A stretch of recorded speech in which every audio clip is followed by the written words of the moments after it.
আজি মই আপোনালোকক দেখাম চিকেন গ্ৰেভি কেনেকৈ বনায় মোৰ ষ্টাইলত। আকৌ ইয়াতে মই একো হেৰি নকৰোঁ, একো সানি নিদিওঁ, আদা নহৰু জলকীয়া তেনেকৈ মই বনাই আপোনালোকক দেখাম। এইবিলাক মই ৰেডি কৰি লৈছোঁ চব, পিঁয়াজ চিয়াজ কাটি। এয়া মই কেৰাহী বহাই দিছোঁ, কেৰাহীটো গৰম হোৱালৈকে অকণ ধুনীয়াকৈ গৰম হয়। মই তেল অকণ দি দিছোঁ, তেলখিনি ভালদৰে গৰম হৈ লওক, তাৰপাছত মই পিঁয়াজ দি দিম। এয়া তেল গৰম হৈ গ'ল, তাৰপাছত মই এতিয়া পিঁয়াজখিনি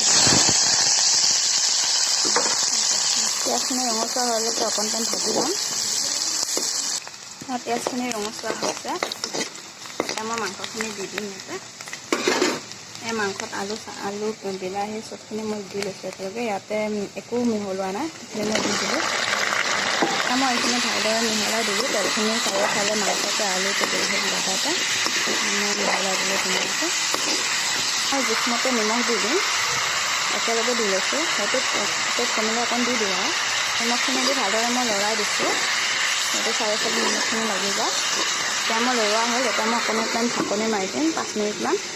মাংসখিনি আধা ভাজা হৈ গ'ল, এতিয়া অকণ হালধি দি দিম। হালধিখিনি লগাওঁতে অকণমান টাইম লৰাই দিছোঁ, এটা 2 মিনিটমান ঢাকনি মাৰি দিম। এতিয়া মছলা এইখিনি ঢাকনি মাৰি দিছোঁ। এতিয়া আদা নহৰুখিনি দি দিলোঁ, জালুক জিৰা পেষ্টখিনি। এতিয়া অকণমান ভালদৰে লৰাই এইখিনি আকৌ ঢাকনি মাৰি দি এতিয়া ধুনীয়া হৈছে।